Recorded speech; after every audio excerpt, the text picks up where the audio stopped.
días, muy buenas tardes, muy buenas noches. Bienvenido al canal de Dr. Camus. Los saluda Cristian Camus. Y hoy día vamos a conversar sobre esto.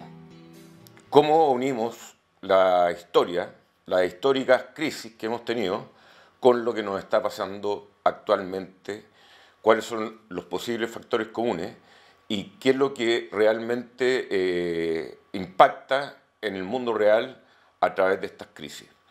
Y nos vamos a referir a las dos más grandes que se han vivido en el último tiempo, en los últimos 100 años, y una de estas fue muy dramática, que fue la crisis del 29, que ya vamos a ver cómo evolucionó eso.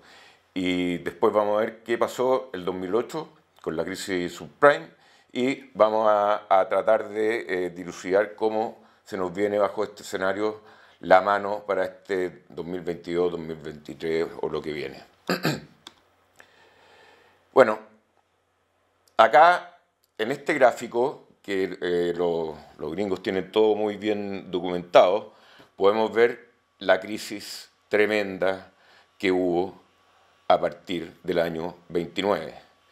A partir del año 29, lo vemos ahí, había tocado un pic casi de 30.000 puntos, 31.000 puntos, ahí lo pueden ver, ahí, y después esto cayó hasta menos de 5.000 puntos. O sea, en 3 años, hasta que se empezó a recuperar, fue realmente una debacle. Y no se creen que estos vivían arcaicamente. En esta crisis la gente compraba las acciones en vez de internet por teletipo.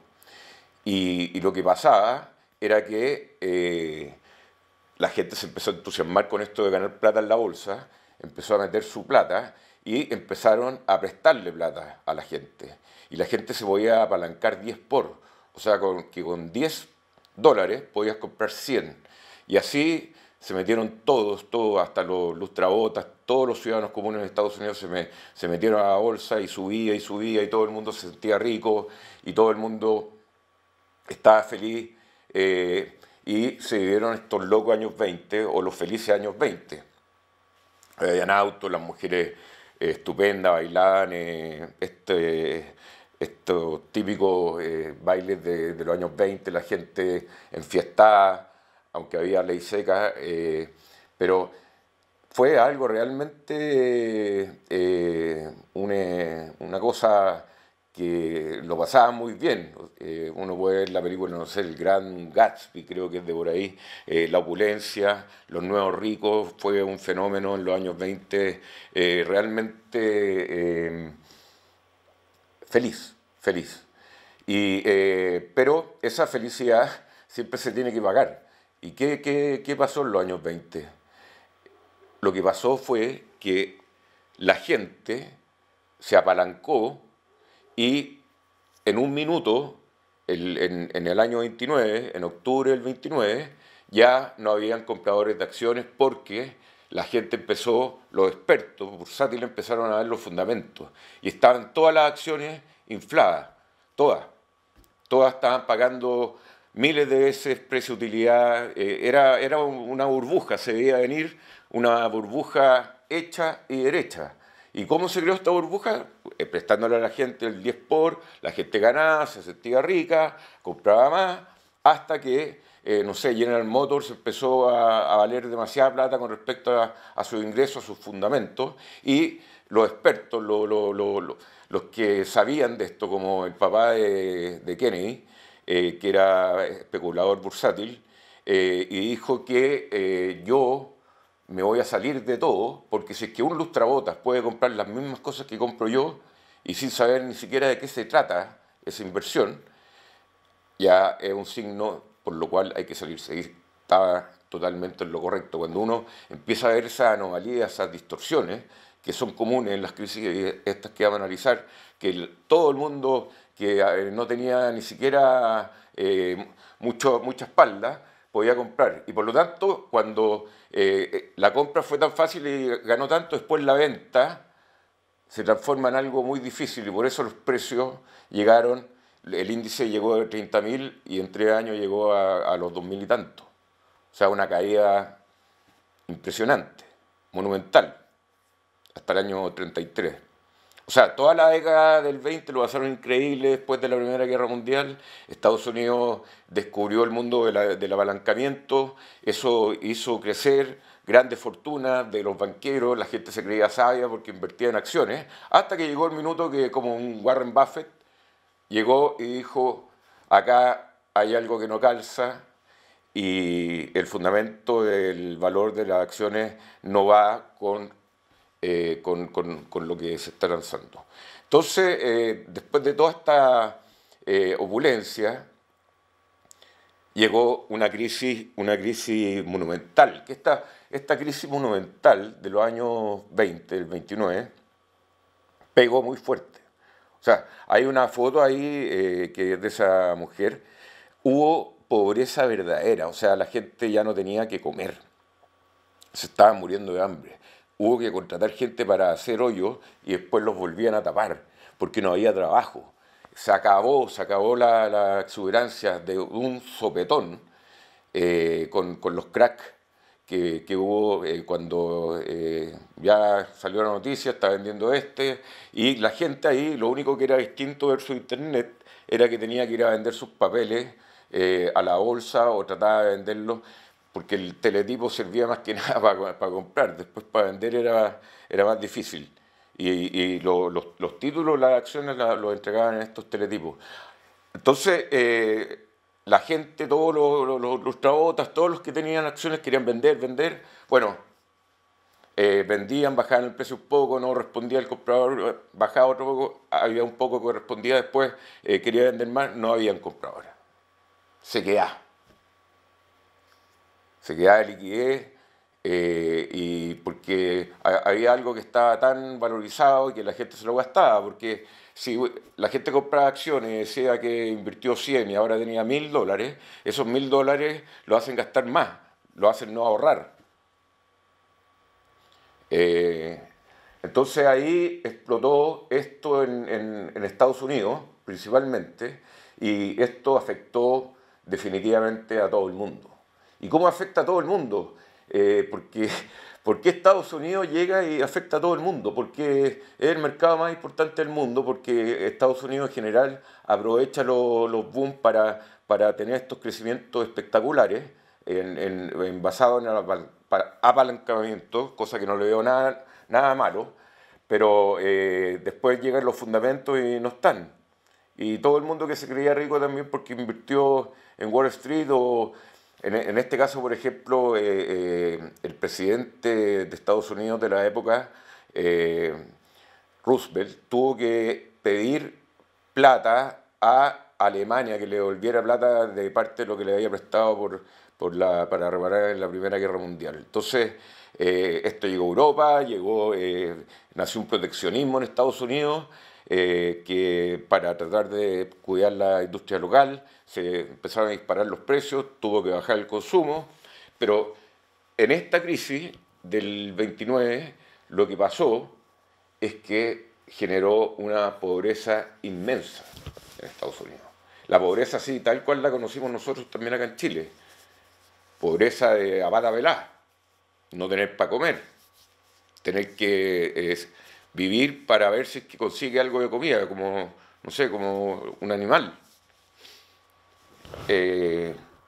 Bueno, y ahí hasta que empezó a crecer a partir del 33, llegó la Segunda Guerra Mundial y ahí es otra historia. Pero vale la pena ver esta historia y lo bueno es que no va a volver a pasar en términos de que la gente se va a morir de hambre o que la gente no va a tener dónde dormir. Eso ya va a ser más marginal. Acá fue masivo. Más encima, para tratar de mejorar, nunca la Reserva Federal actuó bien, mantuvo las tasas altas y bueno, entre los años 30 fue una época bastante mala para Estados Unidos, que ya era líder, después de la Primera Guerra Mundial se consolidó como un líder del mundo de los negocios, líder en el mundo de los armamentos. Estados Unidos traspasó o absorbió todo lo que tenía Europa en este país.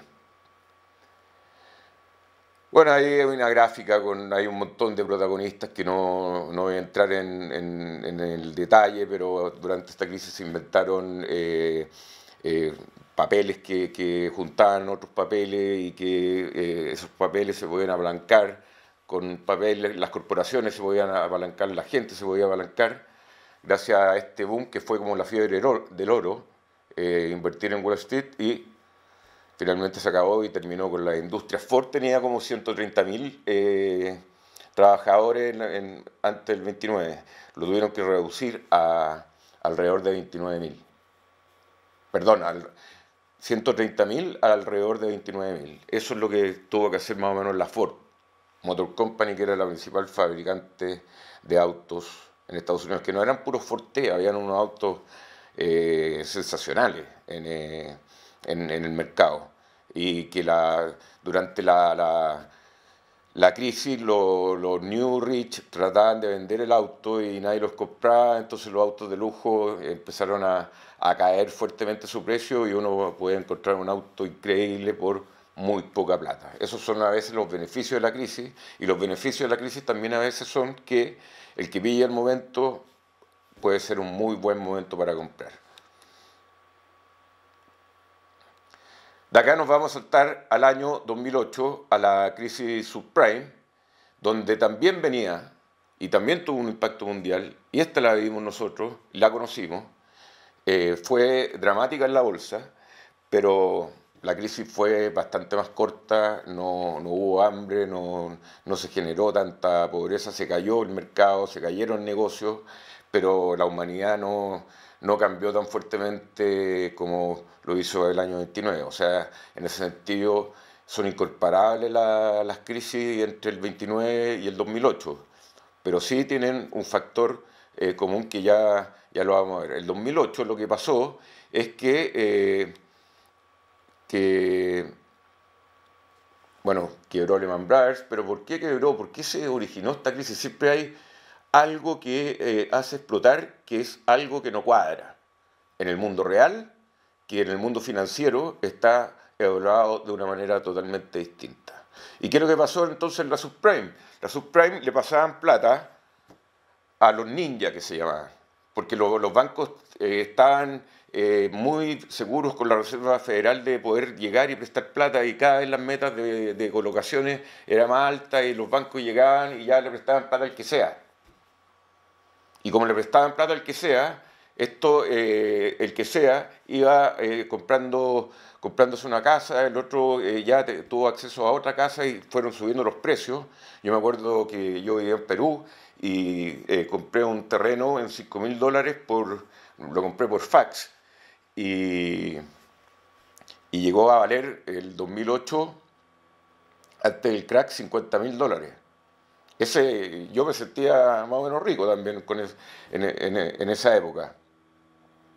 Y lo que pasó fue que le pasaban plata a esta gente de los bancos, y la gente que era niña, que era no income, la NI, no job, la NJ, y la A de assets, no assets, sin activo.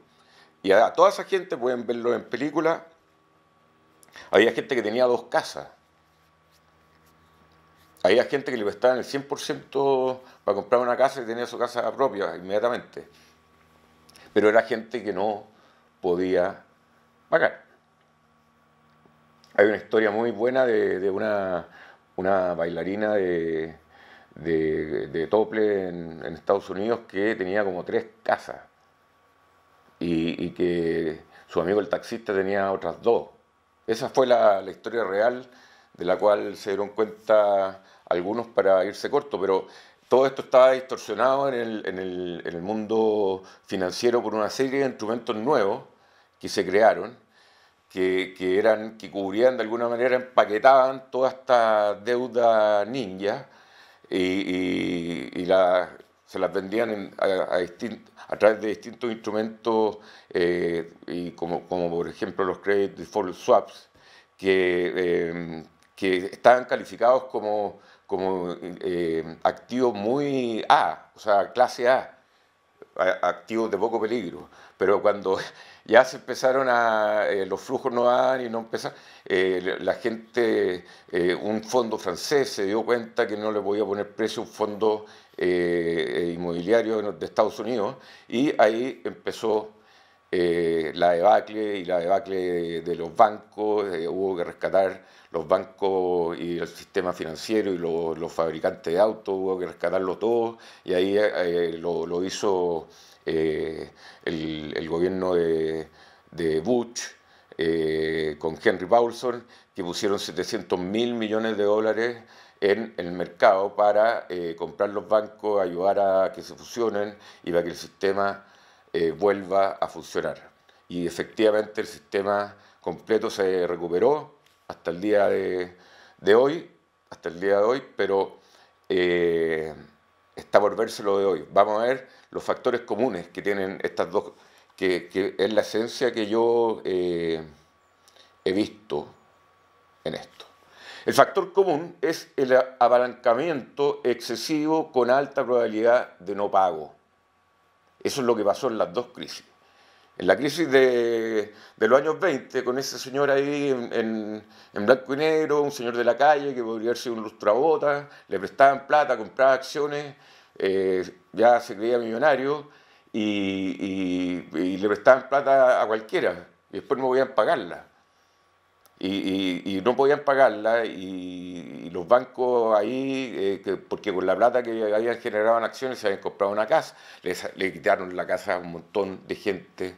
Por eso hubo un fenómeno que en una buena cantidad de casas en Estados Unidos los muebles estaban afuera. Estoy hablando de los años 20, del 29, porque la gente la echaban de la casa que había comprado con esta burbuja, que al final, en lo fundamental, esa persona no podía comprarse esa casa. Eso mismo, pero en acciones, que también se traducen en bienes físicos. En el 2008 el común es que también hay ese apalancamiento excesivo en los ninjas, que ya les dije lo que era, y que les entregaban casas y después no las podían pagar hasta que el mercado financiero se dio cuenta de eso y se desató la crisis subprime. Ahora, perdón, como otro factor, es que la crisis del 29 creó en la economía real una pobreza increíble, y acá en el 2008 se disminuyó la riqueza. O sea, no se generó, hubo gente que la echaron del trabajo, pero no fue un fenómeno así que uno diga, oye, el mundo se está acabando, nada. Y eso me da fe para esta interrogación que tengo, que ya estamos en una crisis, ya estamos en un bear market, ya las acciones en el mundo han caído ostensiblemente desde un pic, han caído este año por la guerra, por toda esa crisis que ha causado el COVID, y ahí eso lo está pagando la bolsa ahora, y se vienen perspectivas de que va a tener una recesión el mundo. ¿Por qué? Porque el mundo tiene que pelear contra la inflación. Ahora, esa pelea contra la inflación depende de otros factores, que son los factores de la guerra y de las enfermedades. Eso no se controla con la tasa de interés, lo he dicho varias veces. Pero bueno, igual la Reserva Federal tiene que aumentar las tasas, los bancos centrales han aumentado las tasas ostensiblemente, cosa de tratar de controlar la inflación. Vamos a ver si resulta, pero si siguen aumentando las tasas, esto seguramente va a continuar en su caída. Pero como les digo, todo depende de lo que pase con estos personajes que están acá, que está el presidente de Ucrania, está Vladimir Putin, que eso tiene una gran responsabilidad con el mundo, para ver qué va a pasar con los commodities, sin tampoco ni siquiera pensar mucho en los costos de la guerra, pero en vida humana y todo eso, pero el daño ha sido magnánimo. Nos damos cuenta en el precio del aceite nomás, donde el aceite un productor importante y casi con un tercio del mercado es Ucrania. Rusia tiene el gas y el petróleo, que provee a Europa de gas. Hay una inflación del gas increíble. O sea, ya la calefacción no está saliendo tan barata. Bueno, depende del señor Jerome Powell, que hay un detalle que ayer lo averigüé. Creo que todos los presidentes de la Reserva Federal en Estados Unidos son judíos, lo cual no me deja de indicar lo capos que son. Es impresionante. La gran mayoría del sistema financiero en Estados Unidos lo manejan gente de origen judío. No sé si son practicantes o no, pero uno los ve y realmente son como que tienen el sistema financiero en la cabeza muy bien puesto. Otro que va a estar responsable ahí va a ser Biden, que ahí lo vemos conversando con nuestro presidente Boric, y que Boric también tiene una gran responsabilidad acá. Vamos a ver qué pasa con nuestras finanzas públicas. Vamos a ver si entramos en un peligro que con el déficit de cuenta corriente empiece un problema de balanza pago. El dólar está subiendo fuertemente. La inflación, vamos a ver si se controla. En Europa y en Estados Unidos no la tienen bajo control.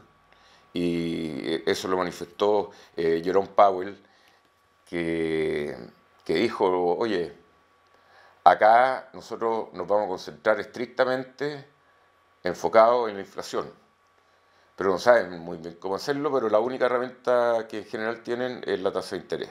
Y por eso estamos en un fenómeno que empiezan a crecer las tasas de interés, empieza a crecer el costo de la deuda, y es difícil deshacerse del estándar de los gobiernos, el bienestar social en Europa, por ejemplo, que está totalmente quebrado y distorsionado. Vamos a ver cómo vamos a pagar todo eso prontamente, o lo vamos a ir pagando a poco, suavemente. Vamos a ver qué pasa. Ojalá no aparezca un cisne negro como lo de Rusia con Ucrania. Ya estamos o como el COVID, ya estamos viviéndolo, ya el mercado los tiene asumidos, ya es parte de nuestra convivencia por ahora.